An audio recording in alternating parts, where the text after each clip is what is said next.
Good morning, everybody, and welcome to the Brant County OPP Detachment Board meeting of October 22nd. Attendance has been taken, and we will begin with the affirmation of office. I will just move over to the podium.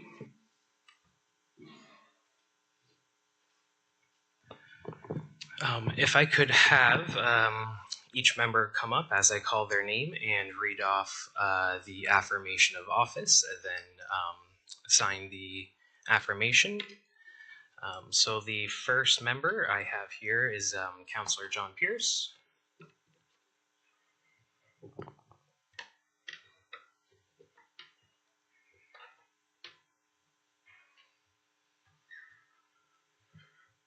Okay, I, Councillor John Pierce, solemnly affirm that I will uphold the Constitution of Canada, which recognizes and affirms Aboriginal and treaty rights of Indigenous people, and that I will do my best to my ability to discharge my duties as a member of the Brant County OPP Detachment Board faithfully, impartially, and according to the Community Safety and Policing Act 2019 and any other act and any other regulation, rule, or bylaw. Declared before me, County of Brant, Province of Ontario, this 22nd day of October.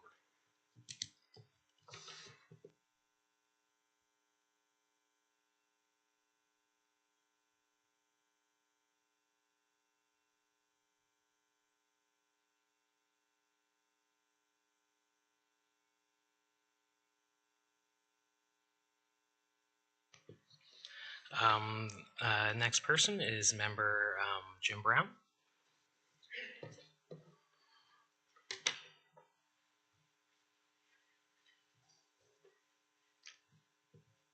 I, James Brown, solemnly affirm that I will uphold the Constitution of Canada, which recognizes and affirms Aboriginal and treaty rights of Indigenous people, and that I will do, to the best of my ability, discharge my duties as a member of the Brant County OPP Detachment Board faithfully, impartially, and according to the Community Safety and Policing Act 2019 and any other act or regulation, rule, or bylaw.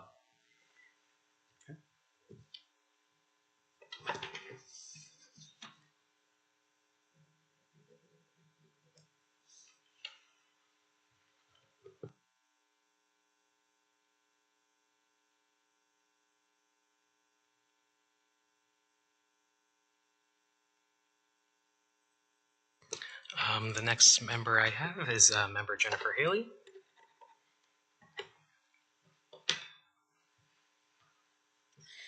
I, Jennifer Haley, solemnly affirm that I will uphold the Constitution of Canada, which recognizes and affirms Aboriginal and treaty rights of Indigenous peoples, and that I will, to the best of my ability, discharge my duties as a member of the Brant County OPP Detachment Board faithfully, impartially, and according to the Community Safety and Policing Act 2019 and any other act and any regulation, rule, or bylaw.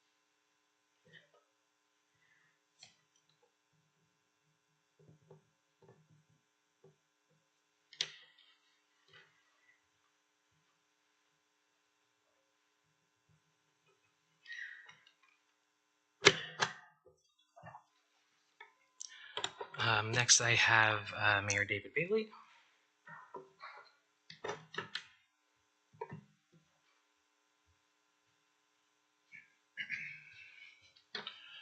I, Mayor David Bailey, solemnly affirm that I will uphold the Constitution of Canada, which recognizes and affirms Aboriginal and treaty rights of Indigenous peoples, and that I will, to the best of my ability, discharge the duties of a member of the Brant County OPP Detachment Board faithfully, impartially, and according to the Community Safety and Policing Act of 2019 and any other act or regulation, rule, or bylaw.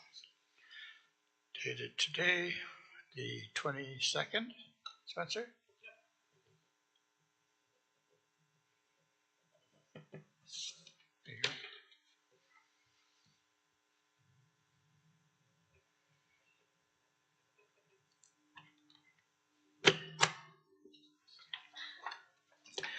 And next is member Ron Boudreau.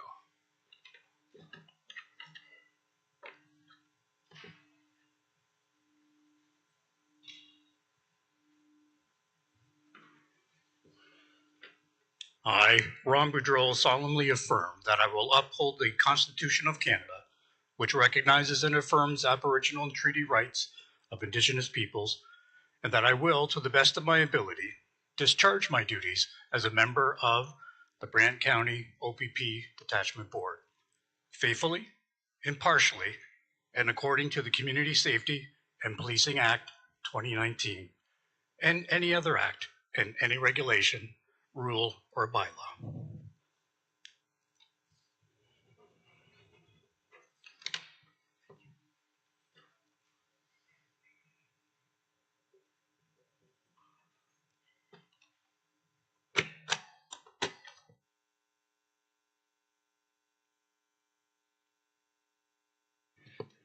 Thank you for that.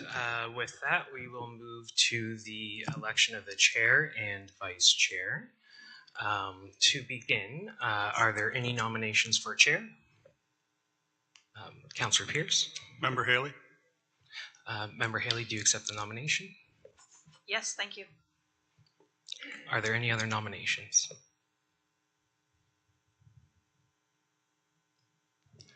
Could I please have a motion to close nominations? Mayor Bailey, looking for a seconder. Member Brown. And all in favor for Member Haley to be the chair? That is carried.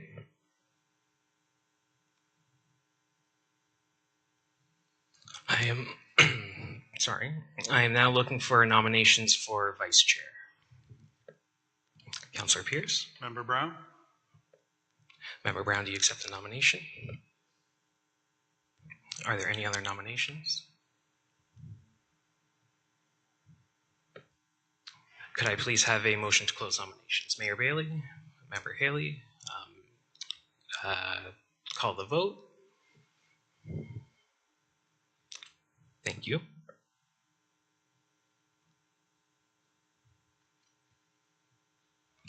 Member Haley, you can take the seat of the chair. Thank you.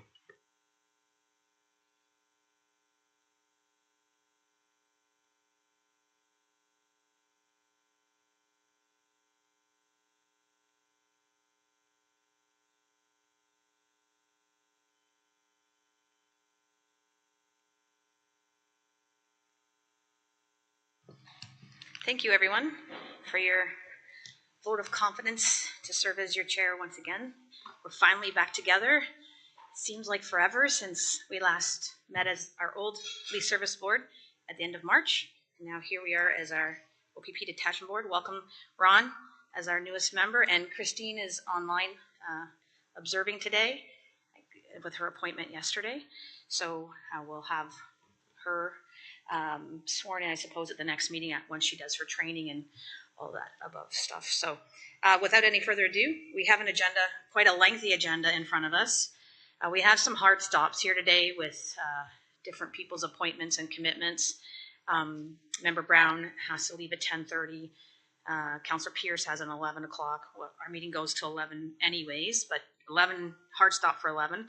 I'm wondering if everybody would be amenable to looking at maybe switching around the agenda just so that we can get some of the things that we need voted on addressed. So I'm particularly looking at staff reports 8.2 and onwards to 8.7 in terms of doing those first, and then we can circle back to the detachment commander's report and the false alarm statistics, and then so on and so on, if that makes sense to everybody, to amend the agenda. I'll make a motion to amend the agenda. Thank you, Mayor Bailey. Seconded by Member Brown. Any other discussion on the agenda then? Okay, all those in favor? That's carried. Any declaration of pecuniary interest at this time? None? We have no delegations, petitions, or presentations. So as we talked about, we'll skip over item 7 and item 8.1, and we'll get into item 8.2 in your package, and that is an overview of the Community Safety and Policing Act. And I think, Cindy, you have a report there to review. Good morning. Thank you, Chair Haley. So this first report is intended as an overview of the new legislation It highlights the Community Safety and Policing Act and the board's role and responsibilities under the legislation. Much of the information in the report is reflective of the first training package that all the board members would have taken and was required to complete to be a member of the board. There is a preliminary board calendar attached to the report with some key items with respect to dates or timelines that are required under the new legislation. And this, of course, can be added to as the board's work evolves over time.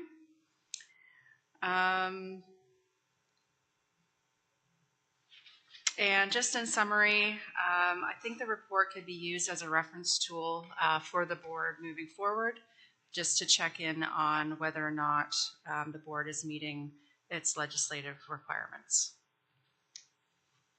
Thank you. For those of us that have completed the training and spent some time looking at this, there have been some substantial changes with how we operated before to how we operate now, and so it's going to be a learning in progress type of situation for us. But there's some key things that we'll have to have done throughout the year, and as Cindy mentioned, we can add to that calendar to make sure that we're upholding all those deadlines and timelines. But also, even in terms, as we know, the insurance piece, now we have separate insurance and the budget estimates and different things like that. I think as we work through all those new requirements, we'll just have to keep that in mind. But having this as a base starting point is a nice foundational piece of information. Is there any questions or discussion that we would like to clarify or discuss at this time on the report? Mayor Bailey? Through you, Madam Chair, to Cindy, code of conduct, do we use the county's integrity commissioner, or does the OPP have their own integrity commissioner? Through the chair. So under the legislation, there's various bodies that oversee the board, and I believe it's through the Inspectorate of Policing that monitors the board's activities. So completely away from the county. Yeah. Thank you. Just to add to, I think, Cindy's comments there, Mayor Bailey's question, some of the, if I recall correctly, and Member Brown, we were in a couple of presentations back in June where they talked about the Inspector Directorate eventually will be coming out to each of the police service boards and also reviewing us and doing annual audits, that type of thing, to make sure that we're complying and in line with what we're supposed to be doing. And then the code, there is a code of conduct within the actual legislation itself, and then if there's any issues with that, that would go to LECA, I would assume, and then through the directorate that way. Any other comments or questions on this at this time? So we'll have a motion to receive the report. Councillor Pierce, seconded by Member Brown. All those in favor? And that's carried. So then report 8.3 is the draft abuse policy, and I'll let Cindy take it from here. Okay, thank you. Through the chair. So this abuse policy is required to be adopted by the board under the new insurance package. This was a new requirement, and this must be in place no later than October 27th, 2024. They essentially gave us, or the board, 30 days to have this policy in place from the date that the insurance coverage came into be. The insurance provider has provided guidelines which are attached to the report on requirements of the abuse policy.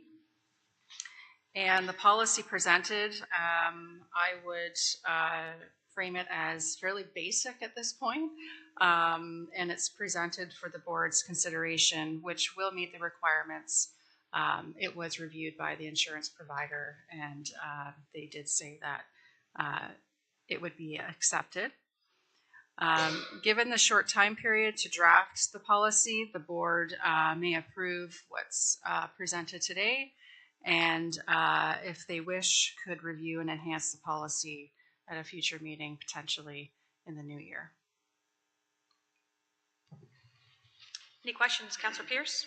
Thanks, Madam Chair. Through you, Just quickly on number 10, the media inquiries, would that be an OPP media representative, or is that a county representative, or how does that work? Who is that? Through the chair, that would have to be decided by the board, who they would like to have as the media representative, if there in fact was a complaint filed through this policy. It could be dependent on the nature of the complaint. The board is independent, so I don't believe it would be a county staff. The county staff has expertise in communications and media relations, though, so could probably provide some advice with respect to that. Just a slight follow-up, if I could go through you to do you guys have media that we'd use for something like this? Through you, Madam Chair.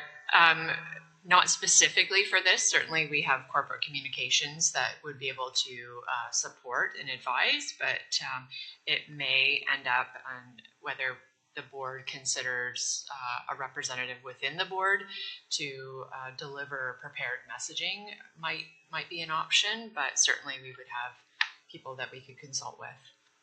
Okay. Hopefully we never get there, but thank you. Mayor Bailey? No, and when I think back to the last few years, whenever the OPP or the city police do announce anything, it's usually by someone like Cam Woolley or someone that does it all the time, like representing the OPP or something. So is it a good idea to go beyond our board for messaging? Through you, Madam Chair, I guess it depends what the message is. I think that's where we would have to evaluate it on a case-by-case basis. But good news stories, certainly we can collaborate on that and deliver that. No issues. But I think leaving it open to a case-by-case assessment as to whether the board needs to engage somebody else is a good position to take. But absolutely, we would be able to support. Can we clarify is the media inquiry specific to the abuse policy, or is it all media inquiries? Because the way I read it when I prepped for the meeting, I thought maybe it was specific to if there was issues within the board and an issue with any of the outlined parameters, that someone would be a spokesperson regarding a complaint or an issue that's been filed, and it would be like our board's responsibility to respond accordingly. Is that? Yes, that's correct. The intent is specific to this policy. Okay. Yeah. Member Boudreau, I saw you had your hand up. Yeah, one, you answered part of the question because I had the same question, whether it was specifically related to this. My natural first read through it was this is something that I would anticipate the chair would take naturally. However, it's the sort of thing that if the abuse is against the chair, then who's next in line would go to the vice chair and et cetera. But because it's specifically about a board member, as I understand this policy, is being accused of abuse of one form or another, it does seem like it's a board responsibility to respond. And I think naturally that would start with the chair and go off from there. Thank you. And I would add, I agree with you, Ron, and I would add that obviously the chair, whoever that person is, would be incumbent to consult with staff and whoever the resources are, OPP, county staff, whomever. You're not in a vacuum of your own. If there's a serious allegation where there's media inquiries about this, then we need to be prepared and do this right as well. Then you use the resources that you have available to you. Does that make sense? So the member Boudreau is suggesting that be the chair, and if it involves the chair, then obviously it would then go to the vice chair, and then down from there. So with that suggestion, that clarification, we can do one motion to adopt the whole policy, or do you need specific to that? Through the chair, the board can adopt the policy as presented. So if there are any other questions or comments or clarification that we want to seek on this, we can always add to it down the road. It's a great start. Thank you, Cindy, for putting that together. And obviously, I can see from the insurer's point of view why they would want that in place as well. So if there's nothing else at this time, we can always bring things as we learn new things. We can always add to it. But if there's nothing else, we can do a motion then to approve the amended policy. Go ahead, Councilor Thanks, Pierce. Madam Chair. Just on that point, and totally agree if we get into something and we add something to it.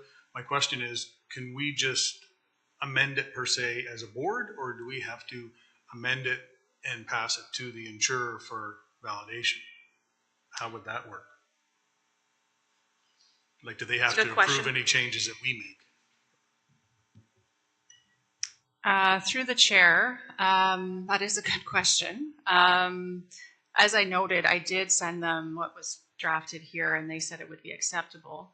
I don't think they have real stringent guidelines around it. As long as we have something in place and can provide evidence of that, it keeps the board in compliance. It's my understanding. Okay, yeah, as long as that's the case, and that I just wasn't sure if they had to go, yep, that's fine, change whatever, but okay, we're good. Thank you. Great. So then we'll seek a motion then to approve the abuse policy with the addition of the media inquiry clarification. Member Boudreau, you'll put that forward, and Mayor Bailey will second it. All in favor? And that's carried. Okay, so Cindy continues to be the one that gets to present the budget update. Thank you. And through the chair, so this report was something that the previous board had requested to introduce a budget to actuals so that the board can keep tabs on spending throughout the year. So the report before the board provides expenses up to October 7th of this year. And overall, it is showing that the board will likely be on budget at year end, noting that there were some unexpected expenses this year, not knowing that when the budget was approved last year that the new legislation would be in place and the impacts that it's had around that insurance requirement. So that had the biggest impact. The other item is the compensation for board members and the addition of the second community representative, but given timing and implementation, that's not going to have an overall impact at year end.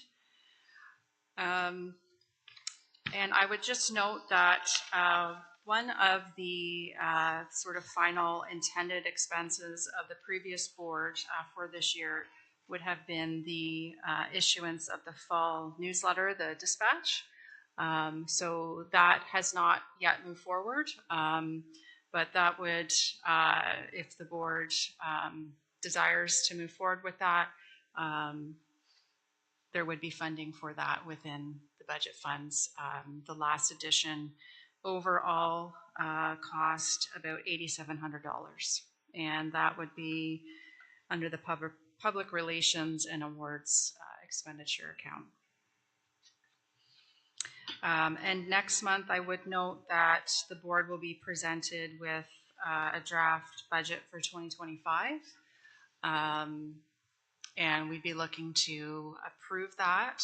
And if not, would need to look at potentially scheduling another meeting before the end of the year to get the budget approved before year end. So one of the things that we've learned through this transition period is, and it probably doesn't affect us as much because we haven't had the same changes as other municipalities have, is this whole idea of budget estimates. And that's now kind of enshrined in the legislation where we're required to prepare budget estimates of what we think we would require to run the board and on the work that we're going to do. My understanding is that in future calendar years, it would come sooner than obviously November because we're stuck with what we have today. But in future, as we get into things, it would actually, by legislation, require us to do it much sooner. So something to think about when we start into the next calendar year. And I guess that's for some of the municipalities that have amalgamated and shared and then have to go back to each of their partners and whatnot. Cindy, I was also going to ask you about the reserve fund that we had established if we can identify that moving forward as well on the report, just so that we can capture that amount as well. And then the last question I had was, effectively we ended as the police service board, and essentially we're starting as the OPP detachment board today. Is there anything that we have to do to like adopt the remaining part of the budget for this year as our budget? Because one ended and now, like, we couldn't spend anything this past 7 months because there was no permissions, there was no board, we weren't together, we weren't, so is there anything that we have to do today that kind of would, even just an emotion, just to say that we're adopting this as our budget for the remainder of the year, or are we good? Through the chair, I've just taken the position that the new board is assuming the former budget, and these are the funds remaining for the new board to work with, unless the clerk has a different opinion. I think that the board can move forward with this budget. So any discussion then on Member Boudreau? Yeah, just a couple of questions and one just learning curve. So next year, when we put our budget together, it goes back to, the funds are ultimately coming from the county. Are they? This is the question mark. So that budget would normally be approved on an annual basis by the county with council representatives taking it back and presenting it. Sort of question one. And the second question, because I know it's an upcoming report, there's a recommendation around traditional community organizations that work in conjunction with the board / the OPP, and the concept of disbanding those because there isn't any charter for them under the new. Can you turn that on? Thank you. Yeah. Because there isn't anything under the new act that suggests we can have community groups representing either the OPP or the board or themselves for that matter. My question is around the public relations award, because I just heard 8,700 for the dispatch, but there is a recommendation coming up, I know, that suggests that at the very least we do some sort of recognition to those community members who have been providing their time and thoughts. So I'm just wondering what budget we would have for that, or if there's any thinking on what budget would be required for that we need to keep in mind as part of today's budget discussion. Thank you. Yeah.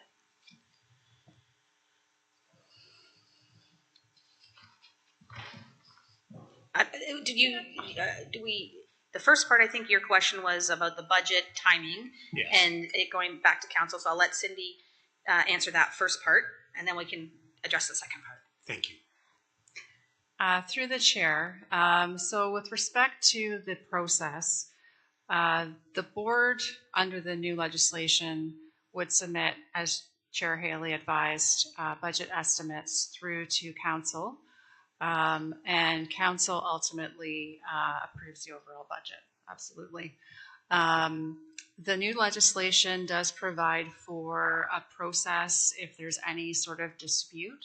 If the county council does not agree with the board's budget estimates, there is a process to sort of work through that between the board and council. The county budget timeline sort of would impact when this board would need to determine what our estimates are. So the county's budget for 2025 is scheduled to be approved by the end of February of 2025 right now. Having said that, all the various agencies do need to submit their budget estimates before the end of the year to the county. So part two, if we could bring that back up when we get into the conversation in terms of recognition, if that's the decision that we take, then we'll figure out that. But yeah, certainly noted that we need to make sure that we find some room. I guess I also just want to make sure that everybody is on board with, we obviously only did the one dispatch this spring. Normally in the past couple of years, we've done 2 a year. So I know that Inspector Quenville and her team have been compiling copy and content in anticipation every time we were going to have a meeting, and then it got delayed, and we'd have a meeting and it got delayed. So I'm sure we have plenty of content for a great dispatch newsletter. The challenge will be editing it all down to fit into the space. But I guess we need to know today if we're going to do it, because time is of the essence to get it out and into the hands of the residents. So if we are good with how we've proposed it, I don't know that we need a new motion necessarily unless Cindy tells us otherwise, but we do have budget for it, but just want to make sure that we're all still on board with the intent of that communication and outreach piece. Member Boudreau? Yeah, just a follow-up to that. So the answer is absolutely with an exclamation mark. And for a number of reasons, and they're actually related to the potential disbanding of the community groups as well. So right now, from a community perspective, there's been silence. Not everybody understands the reason, and even if we told them, they may or may not accept those as reasonable reasons. And then at the same time, we're about to take some community groups that have been pouring their heart and soul into this process and saying thanks, but no thanks. So from a community perspective, it suddenly looks like everything is getting shut down from a communications and awareness of what's going on. So I think we should, my vote is absolutely, we should be looking at this dispatch to get messaging out as quickly as we can. I wholeheartedly am an advocate for the dispatch, and I know it was a project that we started way back when, and finally we're able to get some lift off on that. And between county staff and inspectors team, it's a great publication that gets out to everybody. It's a great tool for communications, and yeah, I think we need to keep that moving forward, absolutely, in terms of that engagement piece. So with that said, on the budget, Cindy, were you wanting us to receive this for information at this time then? Yeah. Is there any other just questions or conversations? Mayor Bailey? Through you, Madam Chair, where are the monies for the conventions? I believe, go ahead. Yeah, through the chair, that's under training and development. Training and development? Thank you. Any other questions or clarifications? So then a motion to receive the budget report. Councillor Pierce, seconded by Member Boudreau. All in favor? And that's carried. So we now have 8.5 in your package. Again, another foundational piece for us to consider as our new board. And Spencer, I believe you're going to run through the draft procedural bylaw. Through the chair to the board. So this is the draft procedural bylaw for the new board. Just looking to receive any feedback on it, any questions, and that will be incorporated to a final draft. Just looking for any kind of feedback or if there's any questions on that. Member Boudreau? I had just one, I'm looking for it now, but it's not popping up quickly. And it was just related to the timing of meetings, because I noted both in the training and in the other bylaw that we had to publish our meetings 7 days ahead of time. And yet there is reference, if I recall, in this proposal that we could have meetings within 48 hours if it was deemed sort of necessary or emergency. If that is the case, can we do that based upon one saying 7 and the other saying we have 48 hours? I believe it's 6.3 that I just happened to pop into that when you mentioned it. So I think it's 6.3 of what you're referring to, the 48 hours. Yes. That's something we can look into. Through the chair, we can look into that further. I do believe, as it would be deemed a special board meeting, that it would be an exception to the 7 days of publication. Actually, sorry, 6.4 states that public notification will be deemed complete when posted on the website of the County of Brant 48 hours in advance of the meeting, which would be specially called under subsection 6.1. So we just want to clarify that that's in compliance with the regulations. Please. Yeah. So we'll clarify that. I guess I don't know if now's a good time, but we want to confirm that the third Tuesday still works for everybody of the month from 9 to 11. Obviously, that's in our draft, but that still works for everybody. Okay. The other thing that we note is that we're required to hold at least 4 meetings a year. I know there was some discussion our previous clerk, Nancy Davis, and whether we were going to get that in this year or not, but we're not as concerned with 2024 right now. We're looking, same thing with some of the other requirements that we have. The province knows that we're all in the same boat here with respect to timing. So the detachment board will not get 4 meetings in this year, obviously with now being October, but in 2025, we're expected at minimum 4, which we traditionally have no problem filling because we do meet quite regularly. And for Member Boudreau's benefit, typically we meet monthly, except for August and sometimes December, depending on the timing of the third Tuesday. So do we want to leave this with everybody to have time to review and digest? We need the clarification on the 6.3, 6.4, just to make sure that we're in compliance. Councillor Pierce? Well, I think that whole section 6 is regarding special meetings, right? So those are same as a special council meeting. It can be called within 24 hours. It can be called in less than that. Right. It's not a normal scheduled meeting. So we're good? Yeah. So I think we're. It's a good question, but I believe we're okay because of the title of that section of special meeting. So. Yeah, okay. And Member Brown? That was my interpretation as well, as if something can't wait till the next meeting, you have 48 hours to call something. Right. And we need to have that provision in there because something could be of urgent nature that we need to address sooner than later. 100%. So I'm comfortable with the way that it stands there. And Spencer's confirmed that as well. Just for education, the timing wise, with the 7 days now that we are required, before we maybe didn't meet the 7 days the same under previous, that requires Inspector Quenville to get her report in much sooner, and any of us with agenda items, we would need to get into the queue much sooner as well too, because if we are publishing on the Friday for the whole week ahead of the Tuesday, right? We got this on the 11th, whatever the Friday was, that was, and then it would be published. Just keep in mind that backs up the timelines for any of us with agenda items or things you want to submit or reports that need to be compiled. And that's one of the things that we have to comply with the new regulation. So if there's no other additional, if everybody's pretty comfortable with this draft procedural bylaw, we can also move to adopt it as well if everybody is. Mayor Bailey, sorry. Through the chair to the clerk, how much notice do we have to give the board to have something put in camera?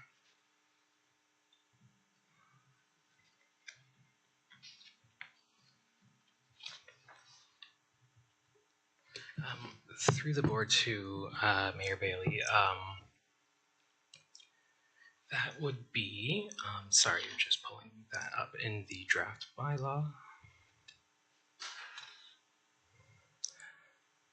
I will have to confirm with you, but I don't believe there is a specific timeline for getting an item in camera on the agenda. Thank you.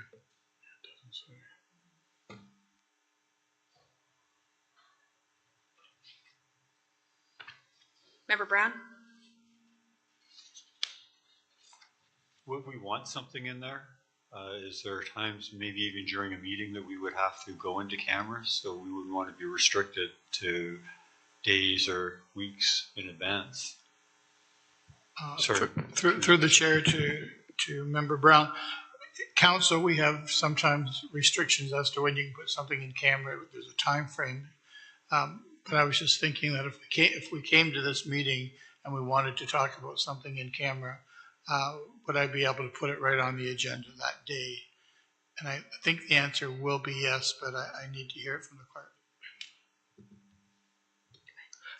Through the chair, so regarding adding an additional item to the agenda, In 9.2 of the procedural bylaw, there's an item which is not included in the agenda, may not be introduced at the meeting without the consent of a majority of the members present. So we would just need to do a motion to add that item to the agenda. So that provides the flexibility that you're referring to, both of you. Yeah, okay. Thank you. Good to double check that. Because there are times where there is information that we would need to do that with, so that's good. So our sorry, go ahead, Councilor Pierce. No, sorry, Madam Chair, through you. You had suggested about potentially going the next step and approving this. I think, and this is just my own. I think it's there to receive as information. I think we receive it as information today. Let it digest a little bit, and if there is anything else that may come up before the next meeting, that's just my own thoughts. I agree with you. I just wanted to take the pulse of the room here because I wasn't sure where everybody was sitting, but I do think it's probably wise if we let it percolate a little bit. Yeah, I think it's all good. And then for the next meeting, if between now and the next meeting, if you have any things you want clarified or you want things to be added, to let Spencer know, and then we can get it updated so that we have an updated draft for everybody to review and finalize. And then at the next meeting in November, we can adopt it. That's my thoughts, yes. Does that make sense to everybody? Okay, great. So today then we'll receive for information, and we will then have some homework to do for each of us. Motion for receiving for information. Yeah, so we'll have that motion then to receive for information with the follow-up. Member Brown and seconded by Mayor Bailey. All those in favor? And that's carried. Thank you, everybody. Okay, so then we have report 8.6 in our package. Some of you will be familiar with this topic, just given the work we've been doing on this file for a while. But I'll let Cindy review the report first, and then we can get into any conversations and topics from there. Thank you. Through the chair. So as the chair stated, the consideration and review of the community safety groups has been ongoing for quite some time. It started prior to the pause of our board operations, and under the new CSPA, there's been some additional review and work undertaken. The previous review started with questions and some concerns on the role of the community safety groups, noting that they did not have consistency in terms of reference. There was no formal oversight occurring, and there were OPP resources dedicated to the groups to support them, noting that community engagement through the board and the OPP has evolved fairly significantly since these groups initially came to be. Under the new Community Safety and Policing Act, we did receive some guidance from the Inspectorate of Policing regarding these groups, and we're advised that they would not have standing as they are currently structured or in form. And also, as a result, they wouldn't have insurance coverage through the board's new policy. The report outlines, some additional details and review and different aspects that were looked at in terms of, moving forward with the groups, and overall recommends that they do dissolve at this time. There is a recognition that the members who have been involved with these groups have been quite committed to community safety for a number of years, and that we do, or the board recognizes their efforts, and hope that should the board move to dissolve the groups, that these members would continue to engage in safety in the initiatives led through the board and the OPP. The report speaks to funds that the groups may currently have, noting that is unknown right now, as there really was not official oversight of the groups. I did receive some information from our county treasury, who recommended that accounts that they have be closed, and the funds could either be directed to a good cause, such as victim services or Crime Stoppers, which the board could have some discussion with the groups about, or the funds could be returned to the board. And I'm happy to answer any questions. So for Member Boudreau's benefit, this is something that we've worked on well before we were the new legislation came in. So as a police service board, we engaged in some consultations with there was two active groups, the Brant North group and the Paris group, and then during that consultation, a Brant East group, Mount Pleasant area, started up in that process. So 3 groups, I guess, that we're talking about today. And the initial consultation with Inspector Quenville and myself was an outreach just to kind of understand better what they were working on and how do we align that work with the priorities of the board. Given what Cindy outlined, it was kind of a very loose structure, and they didn't really have an anchor with the county. They're not appointed by the county. They didn't have an anchor with us. They're not appointed by us. And so how did the whole consultation was just how do we understand better that connection? And then of course it turned into a lot of good questions about liability and insurance and financial management and duplication potentially in some areas or unique situations in other areas. Meeting locations, you name it, the gamut of things was covered. OPP resources for these meetings. The purpose of the meetings being community safety, not necessarily reviewing statistics like what our responsibility is here at the board. Those groups historically had reviewed statistics for their communities and wanted to engage with the officers specific to the crime statistics, which isn't necessarily their role. So there was a lot of things that we went through that process, and then of course that got stalled out with the new act coming in, and then so these groups have been waiting as well for some feedback from us. Even things like what logos they should use or not use, how they should be named, how they should run their elections, how they should even, do they submit minutes to us as a board? Do they submit it to somebody else?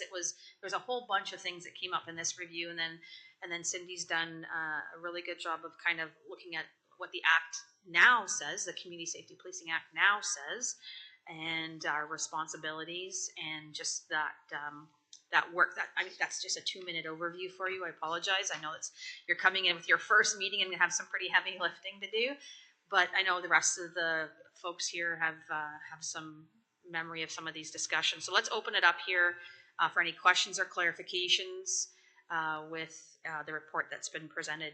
Member Brown? Thank you, Madam Chair. Through you, I'm very impressed with the report. A lot of effort and research has obviously gone into this over a significant time with a lot of people involved. I support the recommendations for all the reasons listed. As a board member, though, I would like to thank all of those who served on these community safety groups over the years for all the right reasons. I would also like to hope that they will continue to direct their positive energies within the community in other ventures. I think what they've done has been very good, but for the reasons stated, we're going to move on, and I think we can do this in a very positive manner. Member Boudreau? Yes, through you, Madam Chair. A couple of questions to start, which is I have no idea how active these groups are or how large they are. And secondly, because there was a mention of funds in the bank and should we be closing the banks and transferring the funds somewhere else? To me, that depends on whose money it is that we're transferring. I have no idea where those funds actually came from. Were they fundraising community funds, or were they actually through the county donations or grants or otherwise. So a couple of questions to start. So first question was how active were the groups and how many members? Size, yeah, size. So generally speaking, I believe the most groups would be pretty small in size with in terms of how many people would actually come out to their meetings.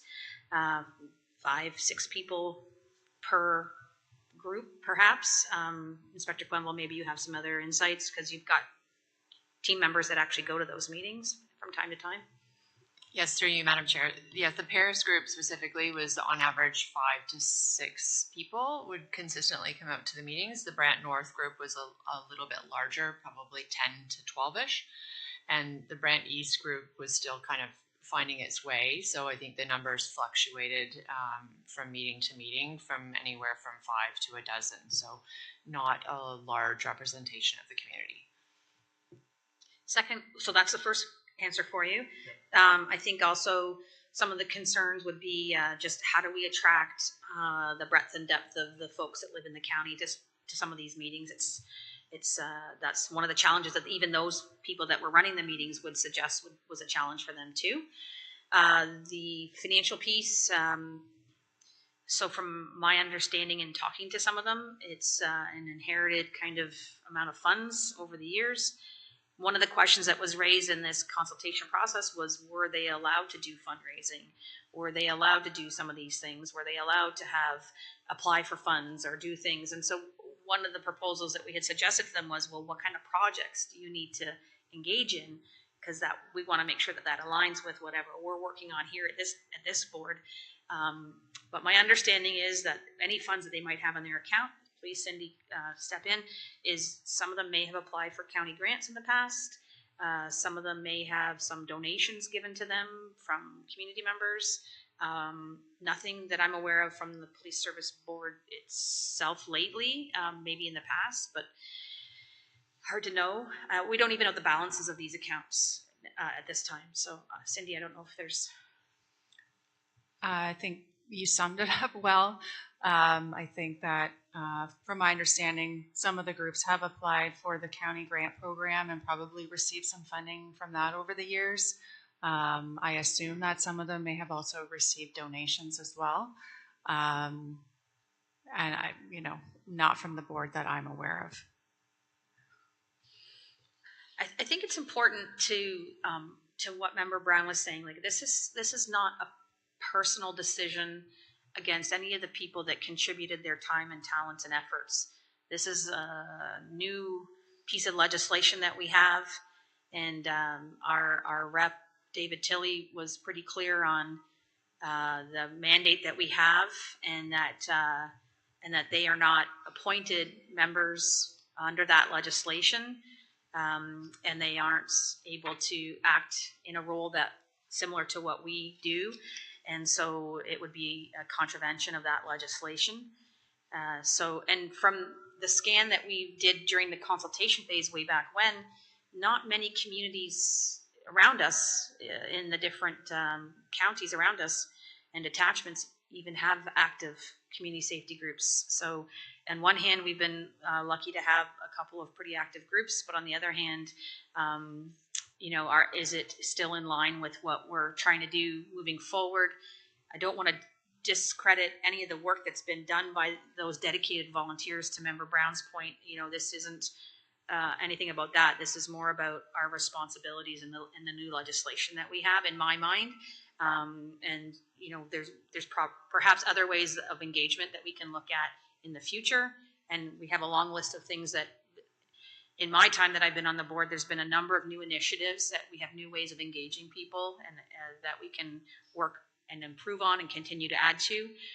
It's a difficult decision, but yeah. Councillor Pierce. Thanks, Madam Chair. So the question that was posed to me was the fact that, okay, so if you guys are disbanding the community safety group, what's to stop us from doing a neighborhood watch?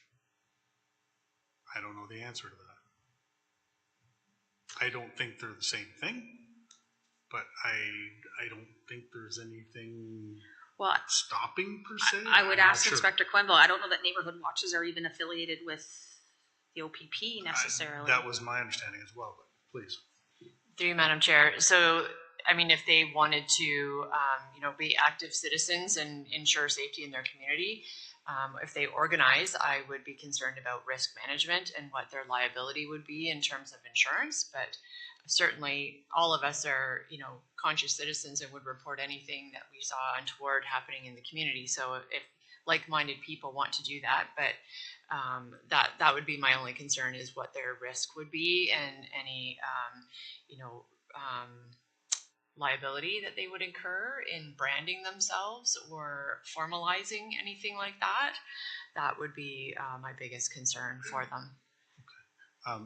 Thanks, Madam Chair. Follow up, because I know that there's a couple, we'll call them neighborhoods around that have little Facebook groups as to things that are happening, and then watch out for this, or I saw that, and I don't think there's anything wrong with that.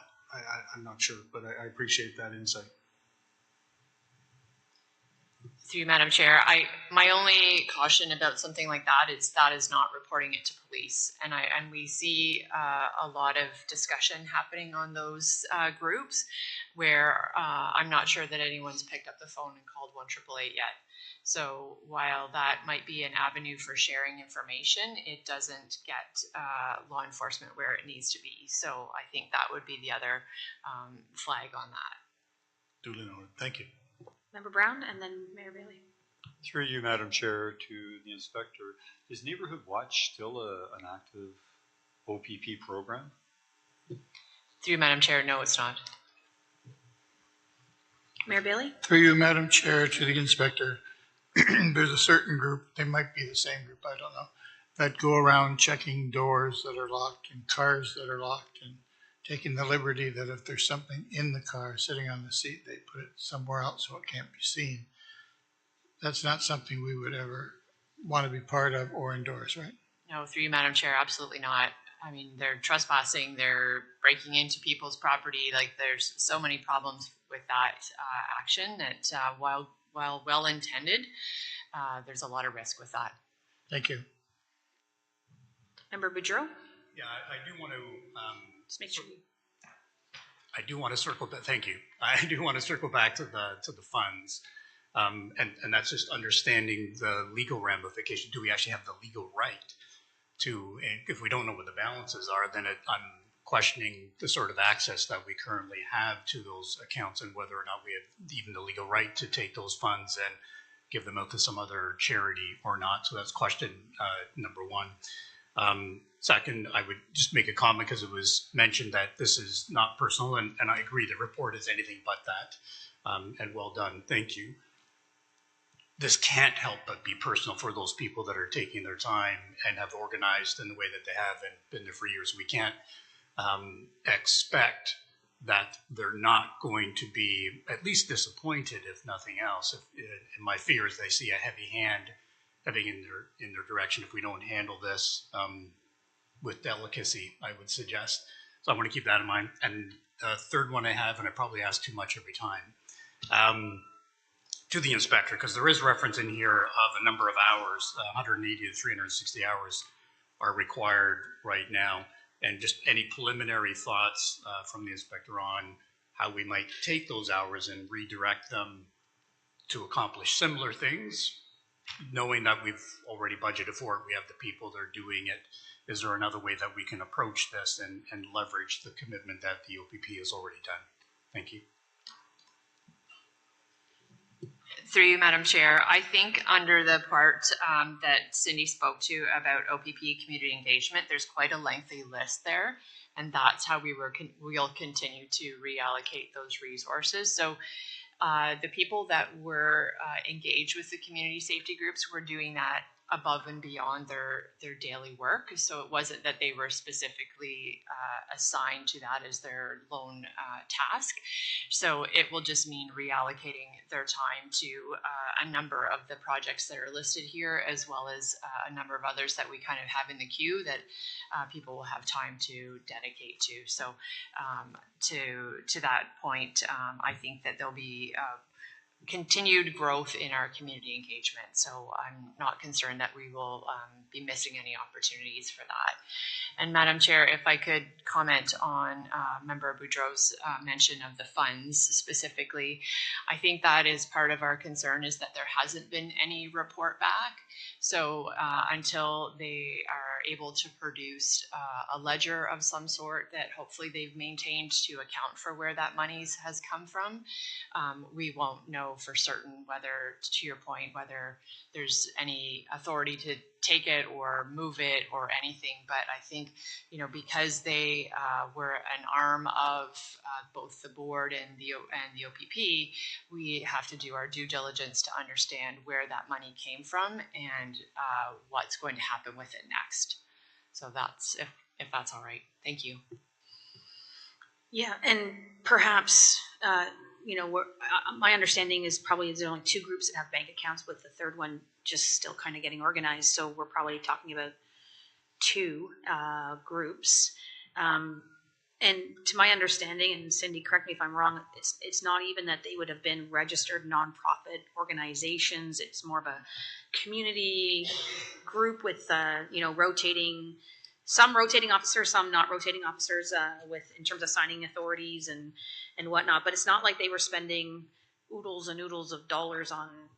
They would have some seed money to do some projects with. Maybe I know Brant North did a magnet with emergency contact numbers for the community with some funds, I believe, that they got through the community grant program. And I believe the Paris group had some funding to do some signage, some awareness signage. But that's recently. I don't know what they've done previous to that. So I don't think we can make any decisions today about the financials, but I don't know what you're thinking there in terms of, I don't want this to be the big albatross of the conversation because there's so many unknowns.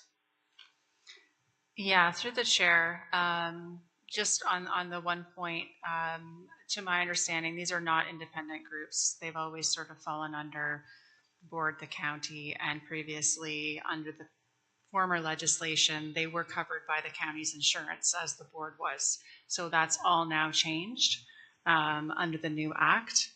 I think that, you know, if the board approves the recommendation, then the next step would be to reach out to the groups and get a better understanding of their funding, what they have there, where it's from, and as Inspector Quenneville said, once we have that better information at that point, can make some decisions on, you know, who has authority over the funds and where to, you know, to go from there.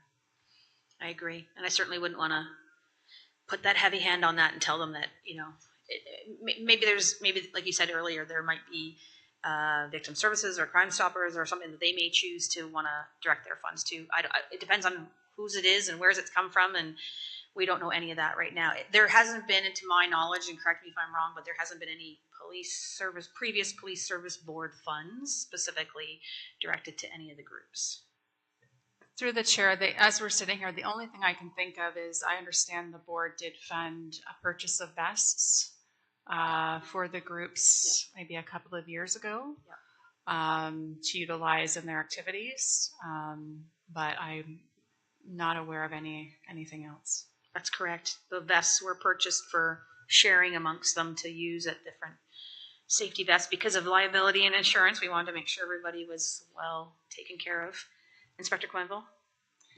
Thank you, Madam Chair. One other point that I think is worth mentioning from our consultations with the ministry was the suggestion that we develop as a board a more robust delegation policy and practice. That so for the groups that, while they may not be regularly engaged with the OPP or the board, that there's always an opportunity to come here and speak to us as a board and share any concerns. So that was at the suggestion of the ministry that might be a consideration of the board as well.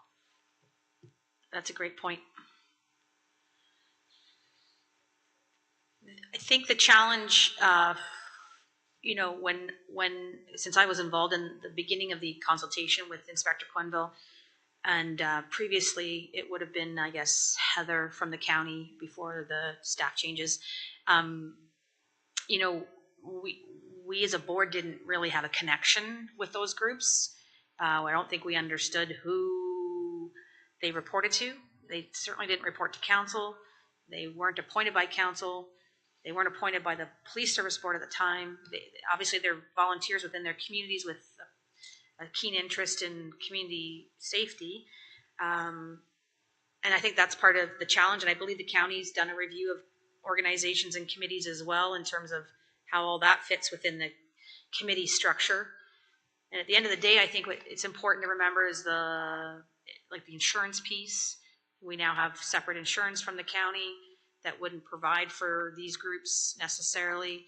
The other challenge is that they may have a dedicated core group of people that come to their meetings, but if they did an event or they did a walk around town to look at different safety features, there's many people that might come to those events, and who's covering them for liability should something happen. So that while they may have that core group, there's people that attend different functions or the lock it or lose it or the different things that they do.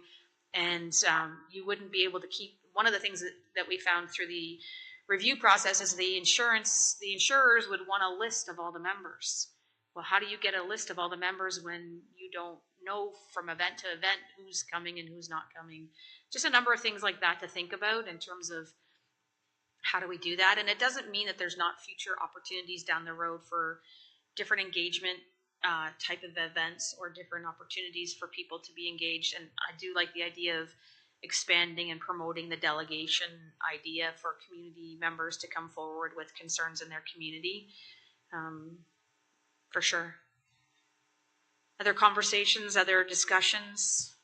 This has been, I do feel for the community groups. They've been waiting for feedback. They've been anxious to know where they're going with things and with logos and with direction. And they've been kind of reaching out to staff and to ourselves to find out when we might have some sense, because they essentially were stalled just as much as we were during this time period. So I feel their frustration. I guess since I have a public forum right now, I just want to kind of dispel some of the rumors I've heard. This has nothing to do with the OPP. This is nothing to do with a county decision or a police. This is new legislation that we have. This is not a budgetary concern from the OPP. This is a whole bunch of things coming together with new legislation that we now have to follow as a board. As we talked about this morning, we now have the inspector directorate overseeing what we do to comply with the legislation. So there's a number of factors that go into all this. And I do want to thank all of the dedicated people that put in a lot of time and energy into making their community safer. And I do hope that they'll continue to work within their communities to advocate for that safety piece and to come out to some of the different things that may be coming up in the future. It's never an easy decision to disband or to dissolve things, but I think in this situation, I do think this is our next step in terms of where we need to be. Any other discussions or points to raise? So if there is no other discussion, is there anybody prepared to make a motion? Councillor Pierce, to accept the recommendations as presented. Seconder for that motion, Member Brown. Further discussion? Okay, all those in favor of that motion? And that's carried. So following up on that, Cindy, I guess we'll need to have some communications out to the groups about the next steps, and perhaps we can find a suitable way to recognize those volunteers, whether it's at a future meeting or something along those lines, that we can acknowledge those folks as well, because I think that's important as well. Yes, thanks. Through the chair, we'll look at a plan to communicate the decision to the board, or the safety groups, my apologies, and would be looking for feedback from the board on how you'd like to recognize their past contributions. Great. So if everybody could think of that, that would be great. Thank you, Cindy, for following up on the communications. And then I guess once there's more information on the financial side of things, if any, then we can recircle on that as well. Okay. All right. So then the last piece in this section is 8.7. And it is the confirmation of our detachment board name. And I'll let Spencer take this one. Through the chair to the board, part of the new legislation under Ontario Regulation 13524, the board is referred to as the Brant County OPP Detachment Board. There is an opportunity, should the board wish, to change their name. This would just require the passing of a bylaw to reflect this change. Additionally, the Ontario Association of Police Services Board has advised that the board name should be confirmed at the first board meeting. Upon confirmation, they would create a board logo and send that over to us to be used by the board and the detachment commander for meeting documents and reports. Part of the requirements, if the name were to be changed, it must include the term OPP Detachment Board as well as a geographic reference. I'd just be looking for direction from the board if you would wish to explore a new board name or wish to remain the Brant County OPP Detachment Board. So for some groups, this is a big problem because they've had to amalgamate different municipalities into one board, and they're struggling to come up with a name that isn't 100 miles long with all of their different communities' names in it. So I think we're fortunate in a way that we don't have that challenge. As Spencer noted, we will get a new logo with the OPP brand as part of that, and that will be specific to us.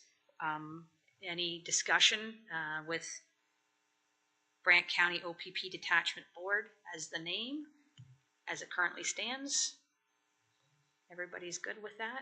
Obviously, the detachment is the Brant County OPP Detachment, so it makes sense to kind of be in line with that. Where it gets confusing for me is that it's the county of Brant and not Brant County, but we'll get over that, I suppose, if that's the way it goes.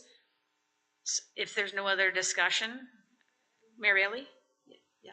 Madam Chair, first of all, you just don't get over that. That's our legal name. No, I appreciate that. We are an incorporated name of the county of Brant. So, I mean, I don't think we should say we should just get over it. I think that was not my intention, Mayor Bailey, at all. We need, well, that's what you just said. And so I think we've got to go back to doing it properly so that it is legal. It is a municipality, city, a recognized city, incorporated. So I think we should do it right and make it right. And not, this looks right, but it's not quite right. Councillor Pierce. Thanks, Madam Chair, through you. So through you to the clerk there, if we were to put it the county of Brant, that's still classified as a geographic location? That would work? Through the chair to Councillor Pierce, I do believe that would still be, it would still work as a geographic location for the name. I don't believe that would be a problem. I would propose we amend it to County Brant OPP Detachment. Second. Any discussion? So we have Councillor Pierce, Mayor Bailey is seconded on the County of Brant OPP Detachment Board. Any other discussion? All those in favor of that? That's carried. And you'll let the appropriate people know that need to know? Through the chair, so I will have a bylaw prepared for the next meeting to be signed, as that will be a bridge just showing the OAPSB that the board, formerly known as the Brant County OPP Detachment Board, will be operating under the name County of Brant OPP Detachment Board until such time Ontario Regulation 13524 can be amended. Perfect. Okay, we got through all of that, those reports. Thank you, everybody, for doing that. I note that it's almost 20 after 10. And I just, before Member Brown leaves for his commitment, our next meeting date is November 26th, but I'm wondering if we should consider a December meeting as a placeholder just in case, because there's a lot of things that we've been working through. I recognize that the third Tuesday in December would be the 17th, I believe. That, I don't know if that's too late in people's schedules. We don't need to keep the meeting necessarily, but if we hold it as a placeholder, then we have it. I believe Inspector Quenville is away, but I wasn't sure if we, it could be it could be another time in December as well, earlier, should we need to. Anybody have any hard calendar commitments, Mayor Bailey? I would have to check mine, but can we not just leave it at the call of the chair? And that way the clerk could just circulate something. Poll everybody, okay. That works, okay, thank you. So keep in mind that we potentially will have that December meeting then if needed. Okay, so let's circle back then to 7.1, and that would be Inspector Quenville's rather large time frame of a detachment report. Thank you, Madam Chair, to the board.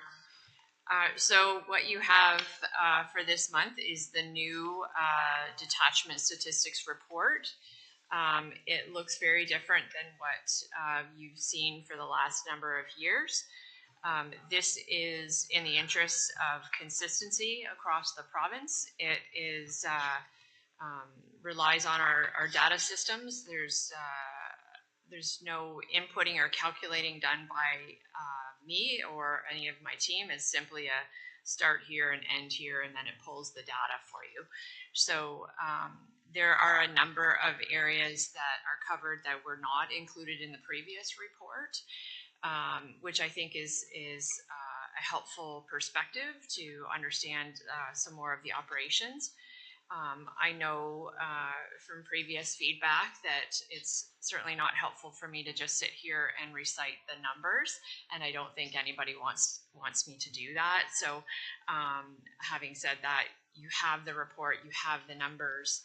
I also think it's important that one of the previously published documents that was kind of more of a narrative about detachment operations, I will continue to kind of provide you with some of that information, but suffice to say it won't be part of the published document. So in terms of like staffing updates and things like that we used to talk about, if everyone's agreeable that that's still, you know, information you want to know, then I will continue to share that. But as we move forward with changes, certainly open to feedback and suggestions, and I suspect there may be some questions about this new statistical report. So again, mindful of the time, is there anything specific about the statistical report that you have inquiries on, that understanding that some of it, because it's also new to me, I may have to do some digging myself,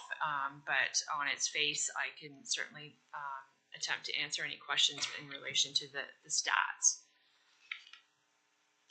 I'm sure there's some good questions and conversation that will ensue here. So I know that I can count on Councillor Pierce because he's got his pen ready to go. So Councillor Pierce, you'll be first. Thanks, Madam Chair.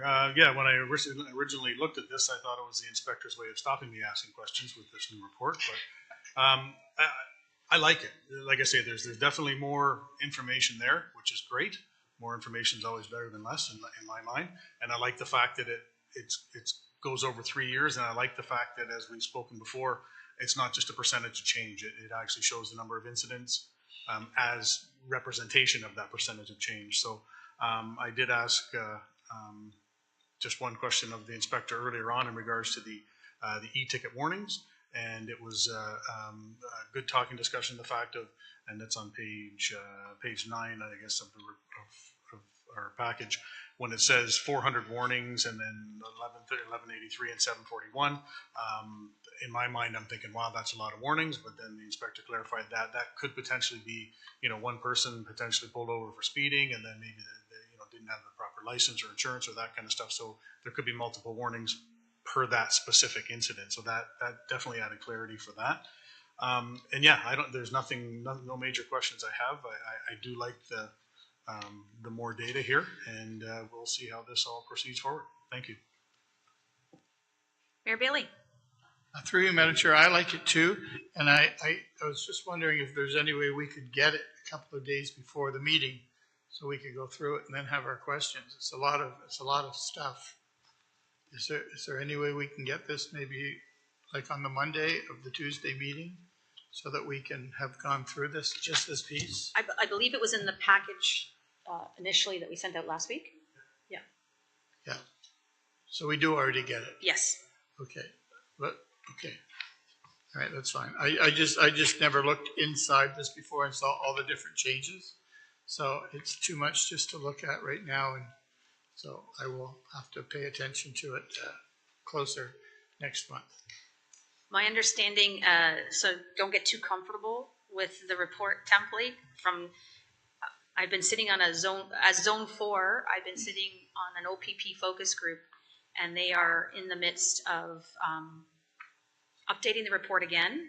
This is version 1, and then there'll be, I don't know when, but there'll be version 2 that they, because of the requirements to have integrated data with the legislation, with the action plan for our local action plan, the province's strategic plan, all of that has to be integrated in, and they needed to be able to rebuild a system that would capture all the statistics that could then build up into those reports better. And so I believe from some of the things that they've talked about, there's going to be some additional reporting, but they also are working on the logo, and they are working on a draft template for the annual feedback for the detachment commander. A lot of things, tools that will help us as a board better do some of the things that we need to do. So if there's anything that jumps out at you that, hey, so one of the things that we talked about was how do we make sure that there's still that local flavor within each of the reports so that it gives the detachment commanders the flexibility to still be able to add in some of those local context pieces. And I think, Councillor Pierce, you've always been someone that talks, it's important that we have context with some of the data in terms of being able to communicate that out to the community as well, because if you just read something without the context, then it might not be perceived the same way. So they're taking all that back, so hopefully that comes into play with whatever reiteration of the template comes out. Sorry, go ahead. Through you, Madam Chair, all the detachment commanders in the province have a meeting in Aurelia at the beginning of December, so I'm hopeful that we can see perhaps that next draft at that meeting, and also to your point, the evaluation tool that they're developing for detachment commanders as well. If I could, Madam Chair, through you. I look at it as two different things. I look at this as stats. Stats are exactly what they are. And as I say, to me, it's better to have the multi-year and it's got understanding as to if it goes up this percentage, what are the numbers. So that to me is perfect for this.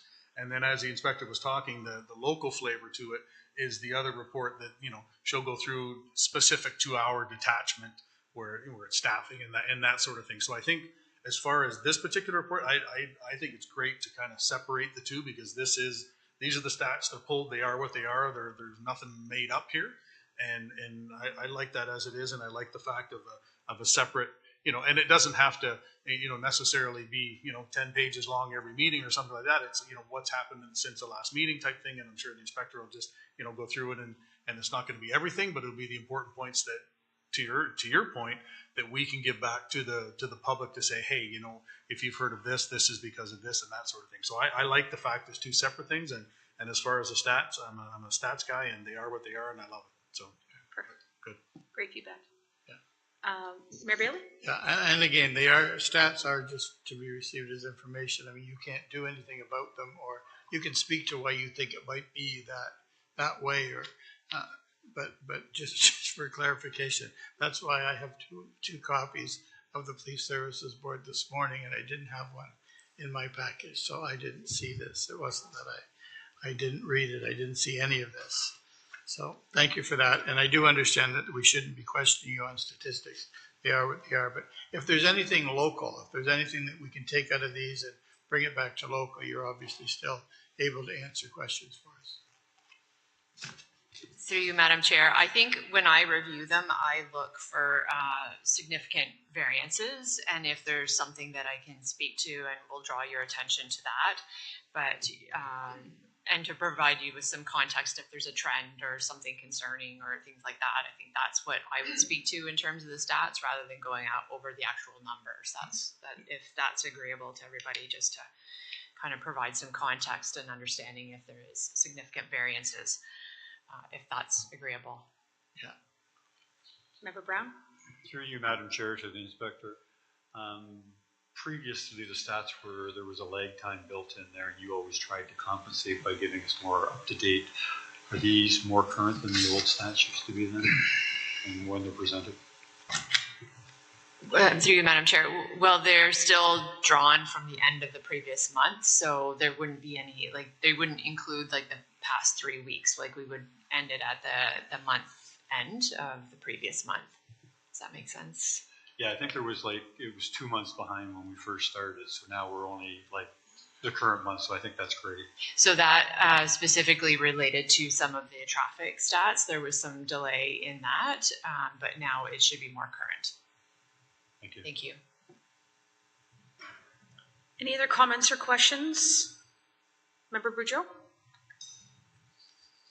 Any better? Yeah, it is really a comment followed by a question, because when I read through this, to me this was a good news story. Looking at pretty much every single stat over the last 3 years, my personal opinion, are heading in the right direction, which I want to be cautious about cause and effect, but it would certainly suggest to me that the policing that we're doing is having a very positive effect here in the community. My question is, and I don't mean this offensive in any way to the inspector, is, am I missing something as a new member? Is there something that that is a trend that I should be aware of, should be thinking of, that isn't in here? Because the stats certainly would direct me in another direction that says we're on the right track. Thank you.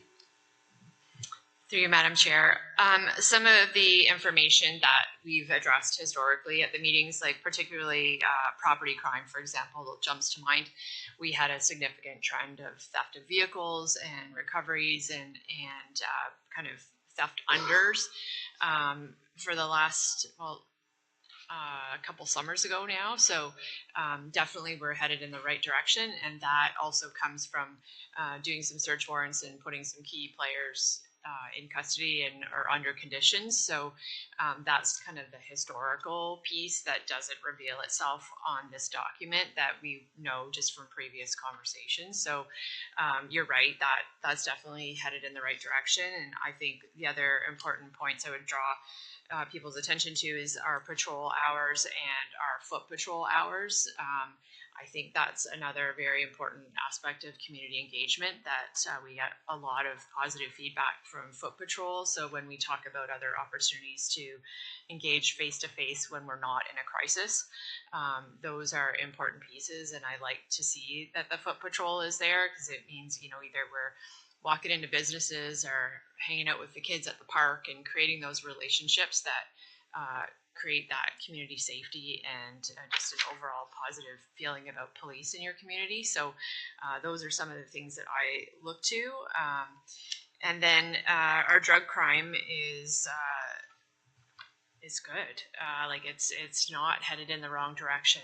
I know some of my colleagues don't have a similar experience, so that's also a good news story too. So there are always opportunities to do better, and that's what we look to. Back to our previous discussion about opportunities for community engagement.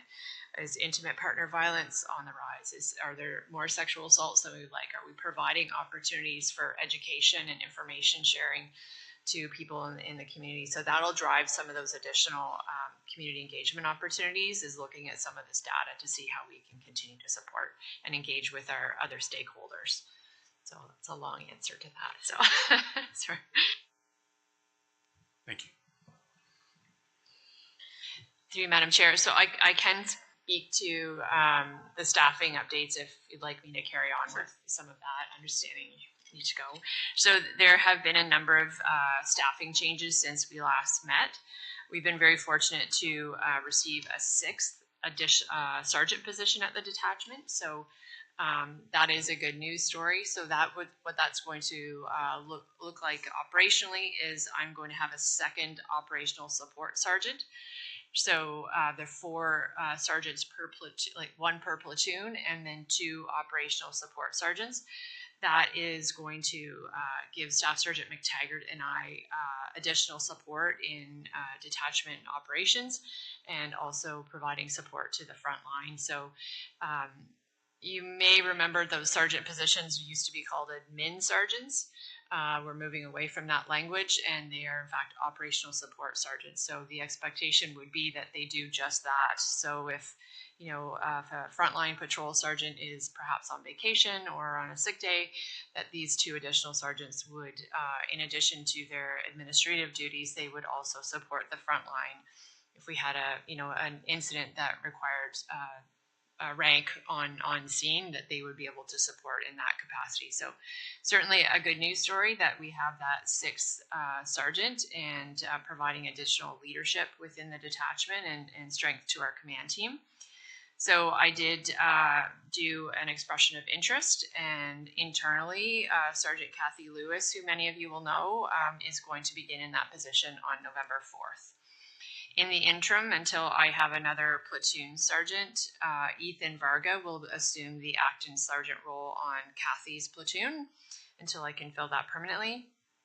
And in our break, our time away from each other, I've also received 3 recruits. So Nathan DeVries, Arcelian Manure, and Brenton Hoffman have started with Brant, and are all working with their coaches right now to get trained up, and they're doing really well so far. So that's a good news story.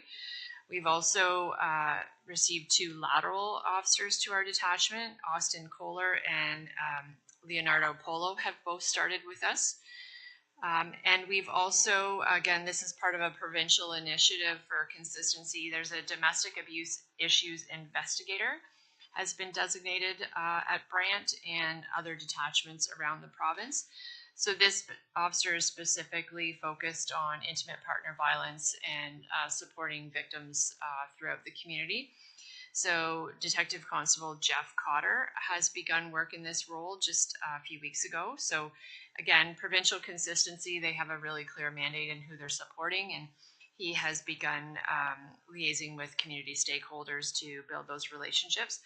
Jeff has he's been a police officer for quite some time, former Brantford officer, so he has significant contacts within the community that will serve him in that role very well. So that is a good news story as well. Following an internal competition, Andrew Cummings has been identified to fill the vacant detective constable role within our crime unit, and he'll be starting in that position in the coming weeks. We have also, through discussions with our colleagues in Brantford Police and Six Nations, it's our turn to fulfill the role of the Crime Stoppers Coordinator for 2025 and 2026.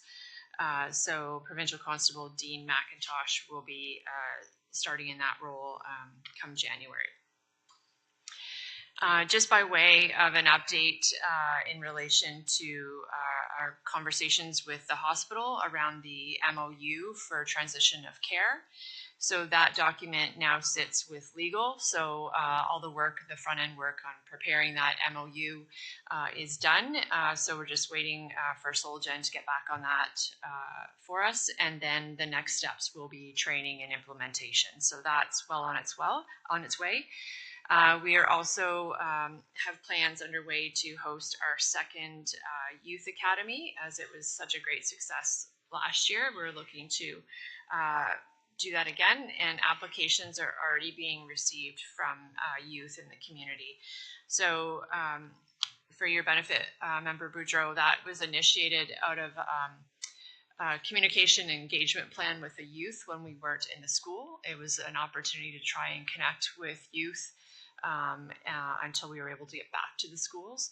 So it met with great success, and it's also a recruiting opportunity, quite honestly, as well, to give people an inside look at policing and see if it's something that they're interested in. The Police Service Board at the time was very supportive and was engaged in those meetings and with the youth, and they came out for 7 weeks, and we provided lots of hands-on opportunities for them to see what it was like, and full attendance every week. So it was a really great opportunity to engage with the youth. So that is underway. And on the other side of that, the officers that participated were really motivated and energized by that engagement with the youth. And we've got a list of people that want to participate this time. So it really turned into a good news story. So plans are underway for the 2025 Special Olympics, and I think we'll reserve discussion for that at another meeting, but it's safe to say that we are co-hosting that event in July. Green Lane is hosting the softball, but we are co-hosts, the OPP, Brantford Police, and Six Nations, so certainly a lot of work to be done on that, and a number of officers will be engaged in that. In terms of the traffic management unit, year to date, 2024, they have laid 700 Part 1 charges, 203 Part 3, and 5 criminal charges. Now, while I don't have the numbers directly in front of me from previous years, you may remember Part 3s were less than 10. So that's a significant increase, and what that does mean is those are oftentimes drive suspend people on the roadways. So while it's a good news story in that they're catching those drivers, the automated license plate reader system that's in every car is supporting that type of enforcement.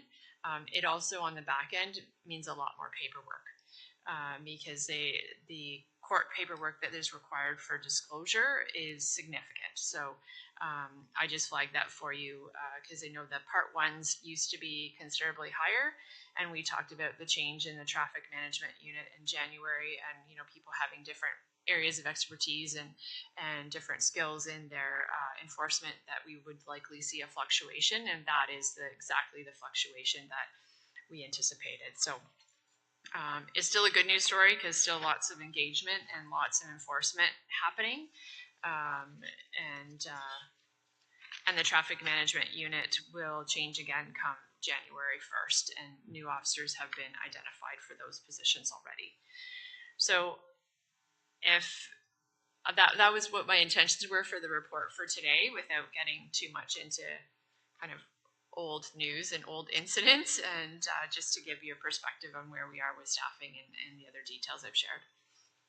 That was a great catch up for us. Thank you. Thank you. Any questions for Inspector Quenneville? None at this time.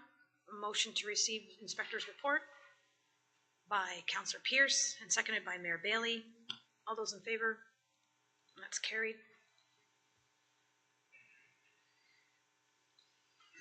Thank you very much, Inspector Quenneville. That was a lot to go through, but hopefully we're back into the rhythm of things now and back into monthly. In section 8.1, there's a report of false alarms. Cindy, I don't know if you want to review anything there. Thank you, Madam Chair.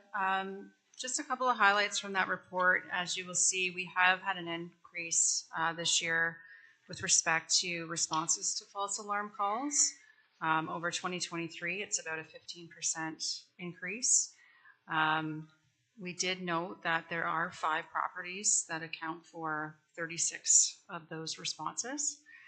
And just looking at strategies moving forward, one strategy is to look at our communications with some of these property owners to see if we can sort of achieve a better understanding of the impact that the response has.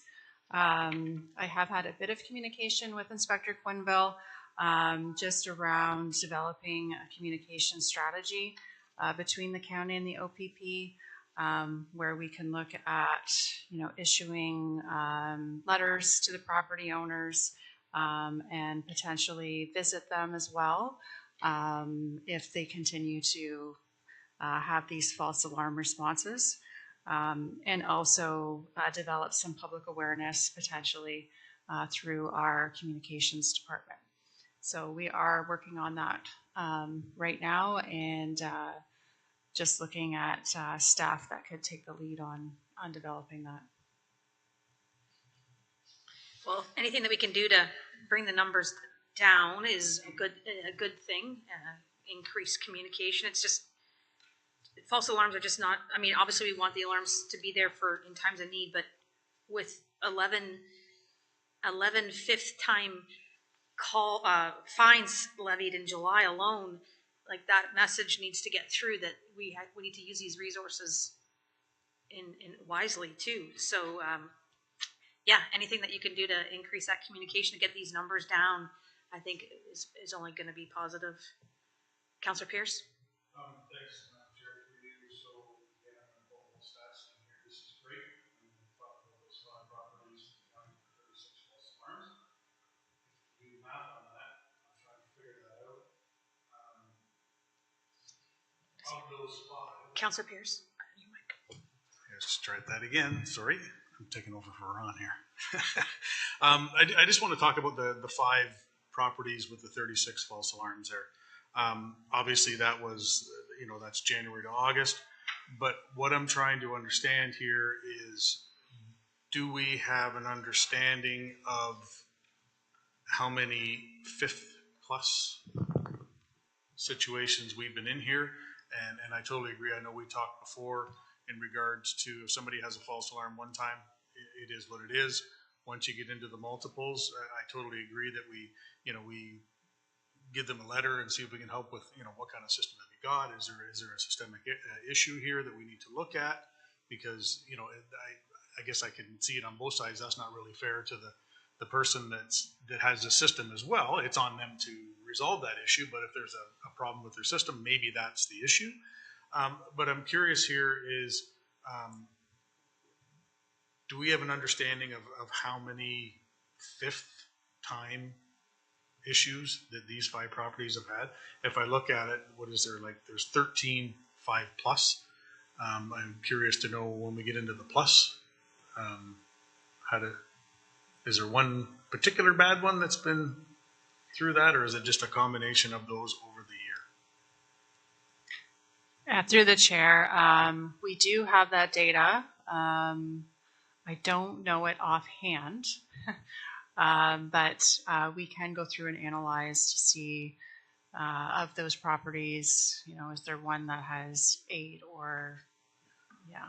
Yeah, because, sorry, Madam Chair, through you, because where I'm going with this is, once you get the 5th, I think it's, was it $500 or something like that? So it's not small change here. So if there's a way that we can help these people, these companies, I think that's, it's on us twofold, because A, it's going to save emergency services going there every time there's a false alarm, and I guess on the other side of that spectrum, maybe there's companies out there that go, whatever, I'll just pay the $500. So I'd be curious to understand that if there's 1 or 2 of those that are really bad, or it's just a combination of the 5, and what have we done in order to help them out?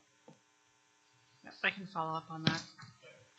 So to better understand the 5 properties accounting for 36 alarms, where do they fall in the 1, 2, 3, 4, 5?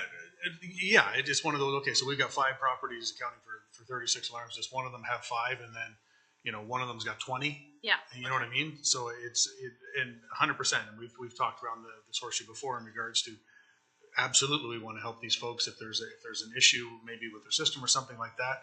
It doesn't just, false alarms don't just happen, or we'd be having these numbers would be off the rocks, right?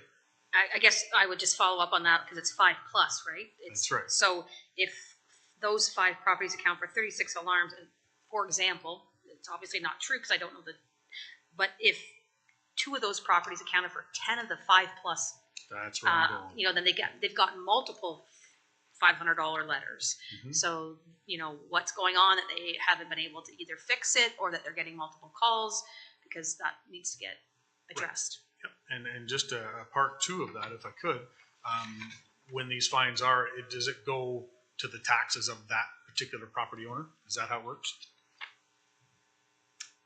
Through the chair, I believe they're invoiced, so they're required to pay. Even better. Yeah. Okay, thank you.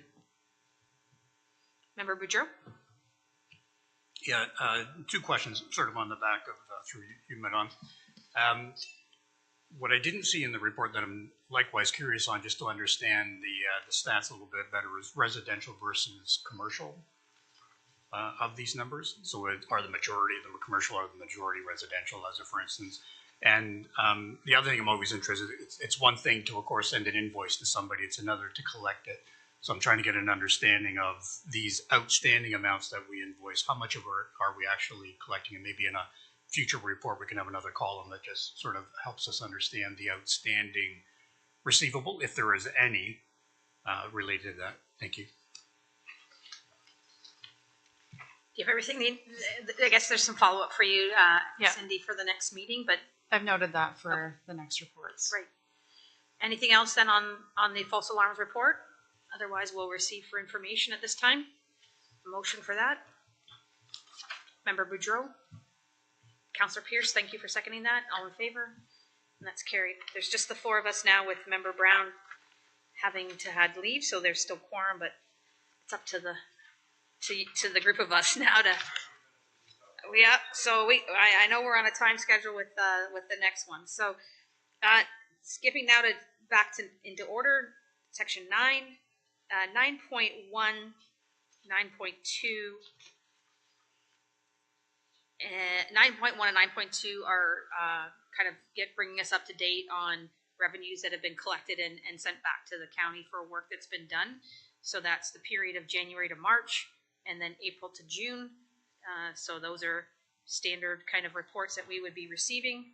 So I don't know if there's any discussion on that, but we'll leave that for now, that those have been received. The section 9.3 is from the Municipal Policing Bureau. And Member Boudreau, this will be one thing that you get to get your head around, is how all this stuff works, because it's not as easy as it sounds sometimes, but this is the statement that they've done with respect to the property count and how that then influences the billing model coming forward. So this is just for information to let us know the property count that they're using when they build that billing statement for us. 9.4 in our package is with respect to the 2025 annual billing statement. And this is quite a lot of information in here in terms of how that billing model is created for the county with respect to calls for service and how all that gets built in, and knowing that it's based on 2 years before data for the coming year. So they also reconcile everything. So this is what the county will have to base their budgets off of for policing costs for the 2025 year. That doesn't influence anything that we would make as a decision here at our board, because that's the county's responsibility. But it's good information for us to have in terms of the statistical and background to how they capture all of that for the billing model, which would be the same for every other detachment as well. So that's for information. And there is from time to time different seminars and meetings, online meetings that the OPP Municipal Policing Bureau has to explain the billing model. If anybody is interested in participating in those, they probably have passed by now, but we can keep that in mind for future reference if anybody wants to attend those for information. 9.5 in your package is with respect to the mandatory training, and this is specific to the thematic training that we all had to do the mandatory initial one, and now the second phase of that is the thematic training that has a number of modules that we have to get completed. There's 4 of them that need to be completed as well now as the second round. And so for us as police service board members, we need to complete that no later than 6 months after the day of our appointment. Cindy's going to check on that for myself, Councillor Pierce, and Mayor Bailey in terms of when that time frame kind of comes in, because I think we're getting close to that. But with Member Boudreau and then Member Brown and then future Member Stryker will have they'll have different dates. But either way, it's on that portal that we have to get that done and completed and be able to submit that to Spencer then, Cindy, that we've completed that, or to you, or? Yeah, it can be submitted to Spencer. I don't believe it generates an actual certificate yet, but a screenshot that you've done it to then Spencer would be great. That's part of our oversight as well, that we have to get these things done. So I know for myself, I kind of just parked some of that stuff during the summer when we weren't doing anything, but now all of a sudden it's creeped back up on us. So I guess we better get it finished.